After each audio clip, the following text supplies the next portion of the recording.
ano, saan, sino, bakit, sa paano, paraan. Minsan, ang swerte mo nasa paligid lang. Ang buhay ay ganyan.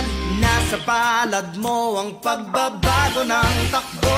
At walang mangyayari kung hindi mo susubukan. Magbukas ka ng isipan, kahit talo may natututunan. Di mo lang alam at di mo maintindihan. Lahat ng nangyayari sa buhay natin ay may kanya-kanyang dahilan.